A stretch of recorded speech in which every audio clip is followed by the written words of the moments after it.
రోజు కూడా నాకు ఆ వెన్నెంటి ఉన్నాడు, నాకు ఆ రోజు టికెట్ రాకముందు నుంచి కూడా ఇక్కడ అవసరం ఉంటే పోయి యువకుడు యూత్ కాంగ్రెస్ నుంచి వచ్చిండు, తెలివికల్లోడు, ఇస్తే చేసుకుంటాడు అని చెప్పి ముఖ్యమంత్రి దగ్గరికి అందరి దగ్గరికి పోయినటువంటి పరిస్థితి మీద వేసుకొని నన్ను గెలిపించి పార్లమెంట్ పంపించిర్రు.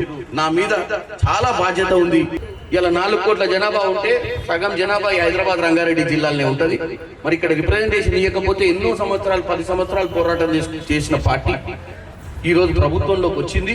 మళ్ళా వచ్చేసారి కూడా ప్రభుత్వంలోకి రావాలి, మీ అందరు కూడా వేయాలంటే రంగన్న లాంటి వాళ్ళకి మంత్రి పదవులు ఇచ్చినప్పుడు మీకు మళ్ళీ సేవ చేసుకునే భాగ్యం ఉంటుంది, మళ్ళీ మీరు తిరిగి అధికారంలోకి తీసుకొచ్చే ప్రయత్నం చేస్తారని చెప్పి తెలియజేస్తూ ఈ యొక్క విషయాన్ని మీరు చెప్పారు 40 ఏళ్ల తర్వాత ఇబ్రహీంపట్నం, ఎందుకంటే ఇంతకుముందు రిజర్వేషన్ ఉన్నప్పుడు కానీ రిజర్వేషన్ అయిపోయినాక 2009లో కానీ ఇది రెగ్యులర్ అయినాక కూడా ఇక్కడ ఎమ్మెల్యే ప్రాతినిధ్యం కాంగ్రెస్ పార్టీ నుంచి మొట్టమొదటిసారిగా మల్రెడ్డి రంగన్ననే ప్రాతినిధ్యం వహించింది. కాబట్టి డెఫినెట్ గా ఈ యొక్క విషయాలన్నీ కూడా మేము క్రోడీకరించి అధిష్టానాన్ని తెలియజేస్తూ మీ అందరి వాయిస్ కూడా ఈ రోజు అక్కడికి వినపడుతుంది.